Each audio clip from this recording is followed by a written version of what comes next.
Welcome back. आप देख रहे हैं बनो अपना फाइनेंस मिनिस्टर और अब वक्त आ गया है आपके तमाम सवालों के जवाब देने का, यानी आपकी लाइफ फाइनेंशियल प्लानिंग कराने का। मेरे साथ वाइस इन्वेस्ट के सीईओ हेमंत उस्तगी बने हुए हैं और हेमंत सर, शुरुआत करते हैं सवालों के सिलसिले के साथ। प्रमोद मेरे साथ फोन लाइन पर हैं, हमारे पहले दर्शक। प्रमोद नमस्कार, कहाँ से बोल रहे हो आप? नमस्कार, हम महाराष्ट्र से बात कर रहा हूँ। अच्छा, प्रमोद, जो डिटेल्स आपने हमें दी हैं उसके मुताबिक एसबीआई का हाइब्रिड आपके पास है, एसबीआई स्मॉल कैप, एक्सिस का mid cap, HDFC large and mid cap, Canara का स्मॉल कैप है और आपको 8.5 लाख रुपए लमसम भी निवेश करने हैं। बाकी फंड्स जो मैंने बताए आपने उनमें एसआईपी कर रखी है और आपने कुछ फंड्स लमसम के लिए चुन रखे हैं, जिसमें आप कह रहे हैं मोतीलाल ओसवाल का मिड कैप है, स्मॉल कैप आपने चुन रखा है, कैनरा बैंक का स्मॉल कैप चुन रखा है, एचडीएफसी का भी स्मॉल कैप है, आपने जो अपने लिए डिसाइड कर रखा है। ओके, और मुझे ये जानना है कि कितने सालों के लिए आपको ये इन्वेस्टमेंट करनी होगी? 12-15 साल के लिए मैडम। और आपको कितना इकट्ठा करना है? ऐसा फिक्स नहीं है, कम से कम 15% CAGR से मिलना चाहिए मैडम। आपको 15% के आसपास तक का CAGR चाहिए और साथ में आप कह रहे हैं कि 15 साल के लिए आपको इन्वेस्ट करना है। Okay, yes madam. ठीक है। हाँ बोलिए। कुछ चेंज करना चाहिए क्या? SIP जो चालू है उसमें कुछ चेंज करना चाहिए क्या, ये भी पूछना ठीक है, बताते हैं। ओके, बताते हैं।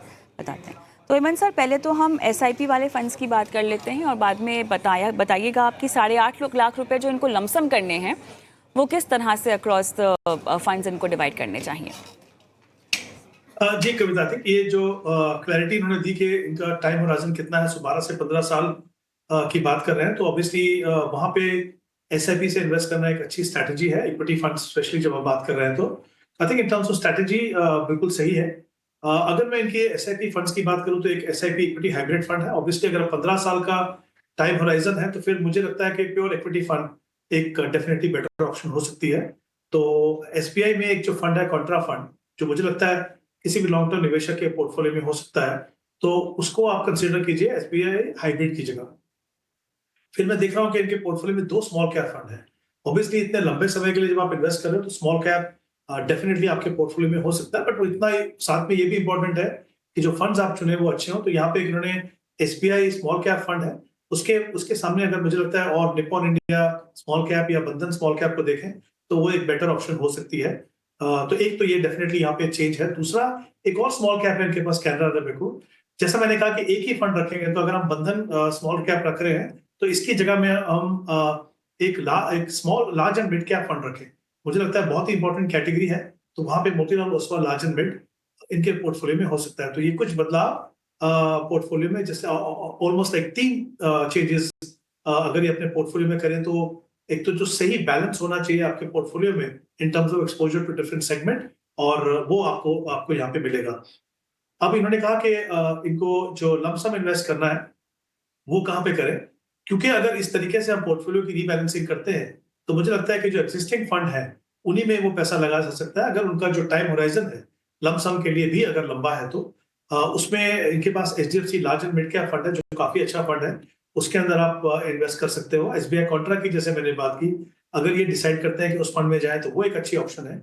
और तीसरी ऑप्शन है Motilal Oswal large and mid, जो मैंने कहा कि Canara bank Canara small cap के सामने अगर आप ये कैटेगरी चेंज करें तो ये 3 फंड हैं, इनमें आप अपनी जो लमसम इन्वेस्टमेंट है वो कर सकते हो। लेकिन इस समय पे जिस तरह का मार्केट का माहौल है, मैं नहीं चाहता कि आप एक एक ही कोई किस्त में ये पूरा पैसा लगाएं। डिस्पाइट द फैक्ट कि आप एसआईपी से भी इन्वेस्ट कर रहे हो, बट कहीं ना कहीं ये लमसम और सिस्टमैटिक इन्वेस्टमेंट की जो प्रोपोर्शन है वो होना सही जरूरी है। तो मुझे लगता है कि मे बी 30-40% पैसा लमसम लगाइए और बाकी जो है वो सिस्टमैटिक ट्रांसफर प्लान से अगले 6 महीने में आप वो पैसा लगाइए। उससे आपको ये मौका भी मिलेगा कि अगर अगले 6 महीने में कभी बड़ी गिरावट आती है बाजार में, तो आप वो पैसे को एक साथ स्विच करके उसका भी फायदा उठा सकते हो। तो आई थिंक ये बहुत इंपॉर्टेंट है कि अपनी स्ट्रैटेजी में आप अच्छे फंड रखें और थोड़ी फ्लेक्सिबिलिटी रखें इन टर्म्स ऑफ अगर मार्केट में कोई अपॉर्चुनिटी हो तो उसका आप फायदा उठा सकें। हेमंत सर, कुछ सवाल जो कि मुझे प्रमोद के लिए पूछने थे। एक तो एसबीआई कॉन्ट्रा फंड कैसे आपको डाइवर्सिफिकेशन का आपका जो पर्पस होता है पोर्टफोलियो में वो यहाँ पर पूरा करता हुआ दिखाई दे रहा है, जरा ये बात समझाइएगा। जी, आई थिंक ये बहुत इंपॉर्टेंट सवाल है कविता। देखिए, हम बात करते हैं डाइवर्सिफिकेशन की, एक तो एसेट क्लासेस के बेसिस पे दूसरी हम बात करते हैं विद इन इक्विटी की बात करें तो हम बात करते हैं लार्ज कैप, मिड कैप और स्मॉल में। तीसरा होता है फंड की फिलॉसफी और स्ट्रैटेजी क्या है। एसबीआई कॉन्ट्रा, जैसे कि नाम से पता चलता है, कॉन्ट्रेरियन बेट्स लेता है, तो ये एक ही कैटेगरी में वैल्यू फंड और कॉन्ट्रा दोनों आते हैं। तो फंड मैनेजर की कोशिश ये रहती है कि उन फंड्स को देखें जो कॉन्ट्रेरियन बेट्स हो, जहाँ भी किसी भी कारण से वो कंपनी अच्छी है लेकिन वो कंपनीज को जो प्राइस मिलना चाहिए मार्केट में वो नहीं मिल रहा है, लेकिन फंड मैनेजर को लगता है कि नहीं, इसमें पोटेंशियल है, आगे जाके वो ये आपको डेफिनेटली अच्छे रिटर्न देगा। तो एज ए कॉन्ट्रेरियन स्ट्रैटेजी अगर अपने पोर्टफोलियो में आप शामिल करते हो तो वो डाइवर्सिफिकेशन पॉइंट ऑफ व्यू से बहुत ही इंपॉर्टेंट है, क्योंकि एक तो आपने, जैसे मैंने कहा, तीनों सेगमेंट में आपने डाइवर्सिफिकेशन कर दिया, लेकिन एक फिलॉसफी के पॉइंट ऑफ व्यू से भी डाइवर्सिफिकेशन होना बहुत जरूरी है। ऑलराइट, प्रमोद पाटिल आप मेरे साथ फोन लाइन पर हैं। चलिए, यहाँ पर फ़ोन लाइन कट गई है, बट उम्मीद करते हैं कि इन्हें सवाल का जवाब जो दिया जा रहा है वो समझ में आ गया हो। हम आगे बढ़ते हैं। मेरे साथ विनय कुमार साहब भी फ़ोन लाइन पर जुड़े हुए हैं। नमस्कार विनय कुमार जी, कहाँ से बोल रहे हैं? हम पटना से बोल रहे हैं। अच्छा, बताइए सर, क्या हालचाल, कैसे आपकी सहायता कर सकते हैं? सब बढ़िया है। ये जो हम अभी मेरा चल रहा है आदित्य बिरला का PSU इक्विटी फंड 10,000 का, हाँ, HDFC स्मॉल कैप 5,000 का, क्वांट स्मॉल कैप 5,000 का, मोतीलाल ओसवाल का 5,000 का mid cap, and ICICI prudential का फंड ऑफ फंड, ये 5,000 का। तो ये कॉम्बिनेशन सही है। और दूसरा एक गोल्ड इक्विटी फंड भी हमको चाहिए था, तो उसमें राइट चॉइस क्या रहेगा, यही जानकारी चाहिए थी। सर, कितने समय के लिए आप इसको रखने वाले हैं? कितने समय तक आप निवेश करेंगे इस पोर्टफोलियो में? अभी मेरा टारगेट है 20 ईयर का। कितने साल का? 20 ईयर। 20 साल। 20 साल में सर कितना कॉर्पस आपको उठाना होगा, मतलब कितना जमा करना होगा, कोई आइडिया? नहीं, अभी वैसा टारगेट फिक्स नहीं किया। अच्छा, चलिए ठीक है। 20 साल का समय काफ़ी होता है, वैसे अच्छा समय है, और आपने इन्वेस्टमेंट का एक रूट भी लिया है, तो मुबारकबाद। हेमंत सर, आपके पास मैं आऊँगी। पोर्टफोलियो का कंसंट्रेशन यहाँ पर आपको कहाँ लग रहा है ज़्यादा? अधिकतर हम देख रहे हैं कि स्मॉल कैप है इनके पास, और PSUs? जी बिल्कुल Kavita, I think 2 small cap fund है, 2 थीमेटिक फंड है, PSUs, राइट, और भारत 22। तो डेफिनेटली देखिए, इनके पास समय बहुत ज्यादा है, जैसा आपने बिल्कुल सही कहा, 20 साल का समय है, और इनकी जो स्ट्रैटेजी है SIP से इन्वेस्ट करने की, वो भी बिल्कुल सही है। तो चाहे वो पावर कंपाउंडिंग हो, चाहे equity as an asset class का जो ट्रू पोटेंशियल है उसका फायदा उठाना हो, जो मार्केट की वॉलेटिलिटी उसको टैकल करना हो, आई थिंक ये सभी फैक्टर्स पे जो भी करने की जरूरत है वो इनकी स्ट्रैटेजी में है, क्योंकि वो सिस्टमैटिकली अगले 20 साल तक इन्वेस्ट करेंगे। लेकिन हम जानते हैं कि equity as an asset class aggressive asset class है।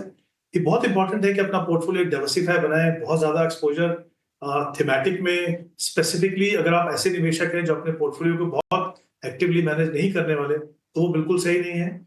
स्मॉल कैप की हमने पहले भी बात की है कि डेफिनेटली किसी भी लॉन्ग टर्म निवेशक के पोर्टफोलियो में स्मॉल कैप होना चाहिए, लेकिन जरूरत से ज्यादा अगर एक्सपोजर हो, जैसे 30,000 में से अगर इनका 10,000 है, तो 1/3 जो पैसा है वो स्मॉल कैप में है, जो मुझे लगता है डेफिनेटली एग्रेसिव है। तो यहाँ पे थोड़ा सा एग्रेशन हम थोड़ा कम करने की कोशिश करते हैं। हालांकि मैं कहूंगा कि जो भी उन्होंने फंड चुने हैं वो अच्छे हैं, लेकिन जो थोड़ी रीबैलेंसिंग करने की जरूरत है वो करेंगे हम। तो एक तो जो HDFC का जो स्मॉल कैप है उसके सामने में आप एक HDFC का फ्लेक्सी कैप रखिए। फ्लेक्सी कैप में फंड मैनेजर के पास एक फ्लेक्सिबिलिटी है कि किसी भी सेगमेंट में जा सकते हैं, लेकिन ये जो फंड है ये काफी पुराना फंड है, ज्यादा एक्सपोजर लार्ज कैप में है। तो मुझे लगता है, जैसे मैंने कहा, पोर्टफोलियो में जो सही तरीके का बैलेंस होना चाहिए वो आपको यहाँ पे करने को मिलेगा। तो एक तो ये बदलाव करेंगे, और जो ABSL PSU जो फंड है, हमने देखा किस तरह से उन PSU स्टॉक्स में गिरावट आई। अगर आप उस थीम को पसंद करते हैं तो भारत 22 में आप डेफिनेटली बने रहिए, लेकिन ये जो फंड है ABSL का जो PSU फंड है, उसमें आप थोड़ा बदलाव करेंगे, और वहां पे आप एक large and mid cap category का बंधन कोर इक्विटी वो आप रखिए। बहुत ही अच्छा फंड है, और जो सेगमेंट वाइज जैसे हम रीबैलेंसिंग करने की कोशिश कर रहे हैं, तो वहां पे भी आपको उसको मदद मिलेगी। तो कुछ बदलाव और एग्रेशन थोड़ा कम कीजिए। ऑलराइट, विनय कुमार जी, यहाँ पे कुछ बदलाव बैलेंसिंग के लिहाज से जो आपको रेकमेंड किए गए हैं, क्या आपको और कोई सवाल पूछना है? इसमें बदलाव जो बताए हैं अभी आदित्य बिरला में भी बदलाव करना है ना पीएसयू फंड में। दूसरा हाँ, हमारा हाँ, गोल्ड हाँ, गोल्ड ETF हाँ, हम गोल्ड चाह रहे भी, हैं गोल्ड में बताइएगा। हाँ हाँ, हेमंत सर, गोल्ड में कहाँ पे निवेश करने की सलाह देंगे आप? देखिए, गोल्ड के ऑप्शंस कई आपके पास, ईटीएफ खरीद सकते हैं गोल्ड से, जो एक सेविंग्स फंड है उनको भी आप इन्वेस्ट कर सकते हो। उसमें क्या है, वो फंड ऑफ फंड होते हैं बेसिकली। अगर आपके पास डीमैट अकाउंट नहीं है तो स्पेसिफिकली डीमैट अकाउंट खोल के ईटीएफ में इन्वेस्ट करने की जरूरत नहीं है। आप जो गोल्ड फंड्स हैं उनमें आप इन्वेस्ट कर सकते हो। बहुत ज्यादा फर्क परफॉर्मेंस में किसी में नहीं है, तो आप या तो निप्पॉन या कोटक का जो जो गोल्ड फंड है उनके अंदर आप इन्वेस्ट कर सकते हो। All the best Vinay Kumar ji. हम आगे बढ़ेंगे और उमेश देशमुख का हम सवाल लेंगे। उमेश, क्या आप फोन लाइन पर हैं मेरे साथ? हाँ, यस मैडम। नमस्कार, कहाँ से बोल रहे हैं सर? अकोला मैडम, महाराष्ट्र। क्या करते हो सर आप? Government employment. अच्छा, सर बताइए आपकी हेल्प हम कैसे कर सकते हैं? हमारे एक्सपर्ट हमारे साथ लाइव हैं जो आपके सवाल को सुन भी सकते हैं, पूछिए। मैडम, मुझे अभी जो ये है एसआईपी के बारे में ये करना था। अभी मार्केट तो बहुत मतलब हाई पे है, तो मुझे नई एसआईपी चालू करना है। तो मैं कौन से फंड में, और मतलब फंड बोले तो कुछ सेक्टर में और किस रेशो में इन्वेस्टिंग करना चाहूंगा, तो कैसे करना पड़ेगा, ये मुझे डाउट था। उमेश जी, क्या इससे पहले आप जुड़े हैं शेयर बाजार से? नॉलेज है मैडम, मगर एसआईपी नहीं की अब तक। लेकिन स्टॉक्स खरीदे हैं? हाँ हाँ। अच्छा, स्टॉक्स खरीदे हैं लेकिन म्यूचुअल फंड में एसआईपी नहीं की, ऐसा बोल रहे हैं? Yes madam. तो अच्छा, इन्वेस्टिंग के लिए मुझे अभी किस रेशो में और कौन से इसमें मतलब क्या करना पड़ेगा, ये पूछना था। सर कितने आपने कहा है 15,000 रुपए की आप एसआईपी हर महीना करना चाहते हैं म्यूचुअल फंड्स में, जो कि अच्छी बात है। लेकिन सर कितने साल तक करेंगे? 10 साल मैडम, कम से कम। और 10 साल के बाद कोई खास अमाउंट जो आपको इकट्ठा करना है इस इन्वेस्टमेंट पोर्टफोलियो से? ऐसा तो कुछ टारगेट नहीं रखा है मैडम। ओके, चलिए 10 साल के लिहाज से लार्ज, स्मॉल और मिड कैप में आपको निवेश करना है। तो सबसे पहले तो कंग्रेचुलेशंस, आपने एसआईपी का रूट चुना और म्यूचुअल फंड्स का रूट चुना। आपका एक स्टॉक का पोर्टफोलियो भी है, बट स्टॉक का पोर्टफोलियो रखना और म्यूचुअल फंड के जरिए एसआईपी करना और शेयर बाजार में भागीदारी लेने में बहुत फ़र्क होता है। तो हेमंत सर पहले थोड़ा सा इस फ़र्क को समझाते हैं और उसके बाद इनको आप फंड सजेस्ट कीजिएगा।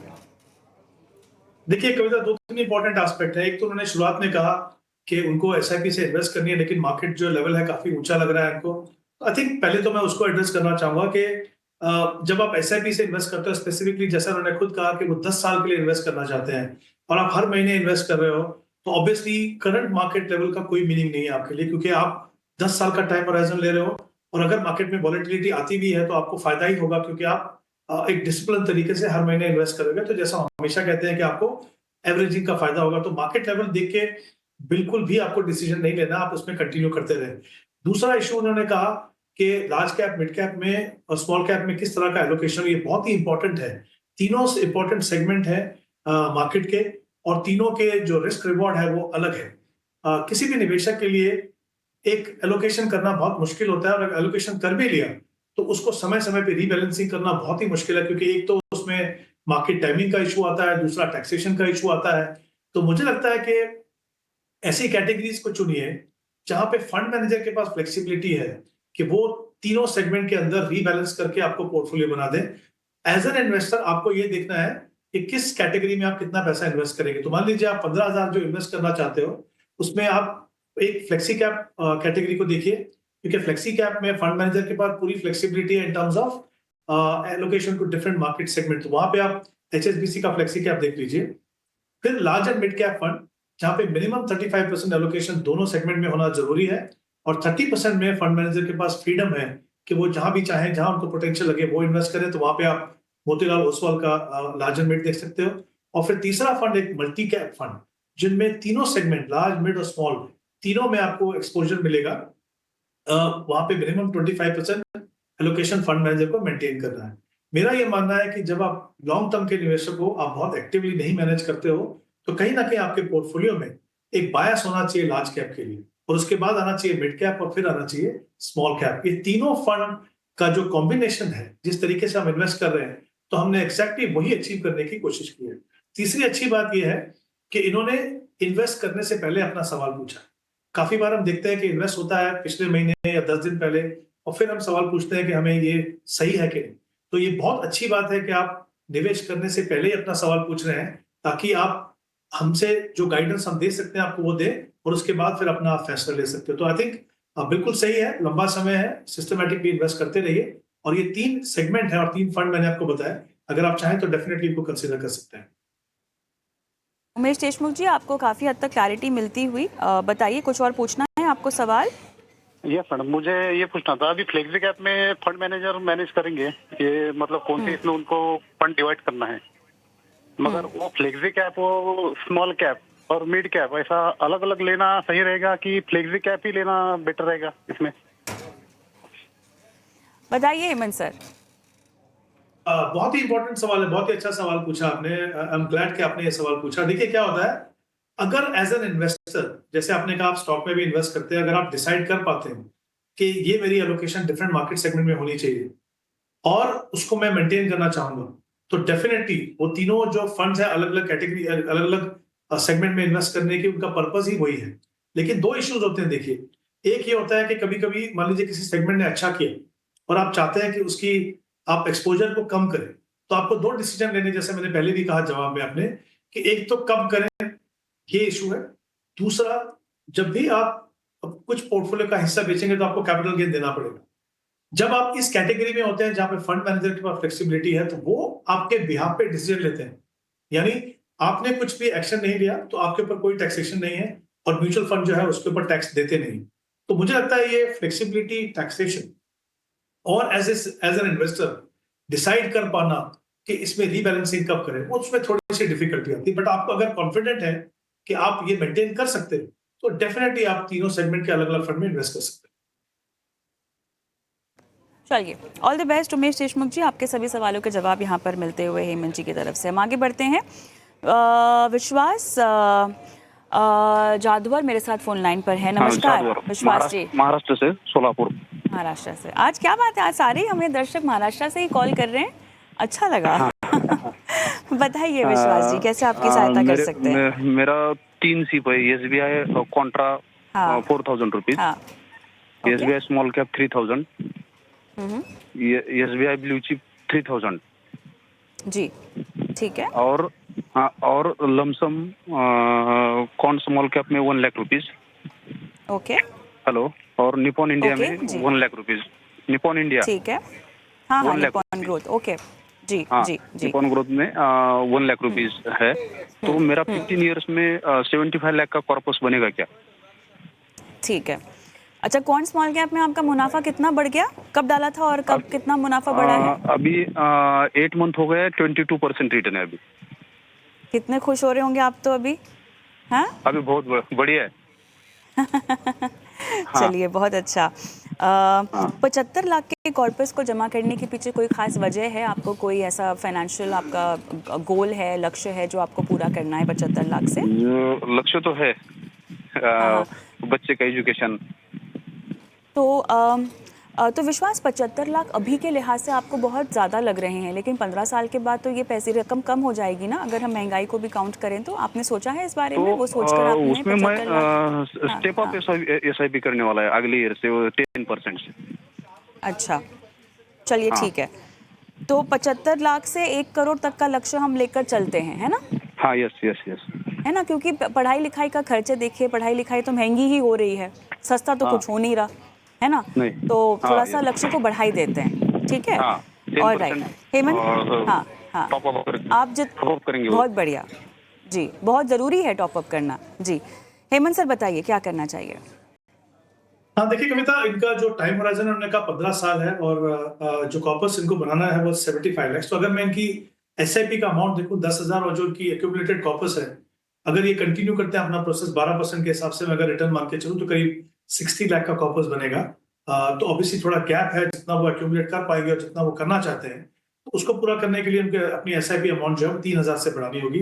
अच्छी बात ये, जैसा अगर उन्होंने कहा कि ये स्टेप अप कर सकेंगे हर साल, तो कॉर्पस जो है वो कहीं ज्यादा हो जाएगा। ये बहुत ही इंपॉर्टेंट एस्पेक्ट है किसी भी निवेशक के लिए। अगर आप पावर ऑफ कंपाउंडिंग और इक्विटी की जो पोटेंशियल है उसका फायदा उठाना चाहते हो, और आप ये भी चाहते हो कि आपके सेविंग और इन्वेस्टमेंट प्रोसेस में वो डिसिप्लिन बना रहे, तो step up SIP I think बहुत ही इंपॉर्टेंट है। तो ये जैसा मैंने कहा, थोड़ा सा शॉर्टफॉल है, इसको आप पूरा कर सकते हैं। कुछ एक बदलाव पोर्टफोलियो में जरूरत है, मुझे लगता है एसबीआई कॉन्ट्रा को आप कंटिन्यू कर सकते हो, निपॉन इंडिया ग्रोथ को आप कंटिन्यू कर सकते हो। उसके अलावा जो एसबीआई ब्लू चिप है उसके जगह में मुझे लगता है अगर आप, क्योंकि डिफरेंट सेगमेंट में आपको वैसे भी एक्सपोजर मिल रहा है, वहां पे अगर आप एक फ्लेक्सी कैप फंड पकड़ो तो उधर देखें तो वो अच्छा है, मोतीलाल ओसवाल का फ्लेक्सी कैप फंड देख सकते हो। और जो एसआईपी जो आप कर रहे हो एसबीआई में, तो क्योंकि क्वांट में आपके पास ऑलरेडी एक इन्वेस्टमेंट है, तो चाहे तो वहां पे भी आप शुरुआत कर सकते हो। तो ये कुछ 2 बदलाव हैं, बट ओवरऑल थोड़ा सा शॉर्टफॉल है, उसको पूरा करने के लिए आप एसआईपी बढ़ाइए, और अगर आप स्टेप अप कर सके हर साल तो फिर और भी ज्यादा बड़ा पोर्टफोलियो बना पाएंगे। चलिए, बहुत बढ़िया। विश्वास जी, कुछ और सवाल पूछना है आपको हेमंत जी से? नहीं, आई एम सेटिस्फाइड। ओके, तो 10% से स्टेप अप कर देता है एसआईपी, तो अच्छा पर्पस बनेगा, तो अच्छा बिल्कुल पर्पस बनेगा। सही समझे सर। जी जी, ठीक। ऑल द बेस्ट विश्वास, all the best. Hemant sir, आप हमारे साथ जुड़े रहिएगा क्योंकि फिलहाल वक्त हो चला एक छोटे से ब्रेक का। ब्रेक लेते हैं, ब्रेक के उस पार भी दर्शकों के सवाल हैं जिनके जवाब हमें देने हैं। व्हाट्सएप नंबर फ्लैश कर रहे हैं आपके स्क्रीन पे, नोट डाउन कर लीजिए, और यूट्यूब पर देख रहे हैं तो कमेंट बॉक्स में अपने सवाल डाल दीजिए। मिलते हैं ब्रेक के बाद।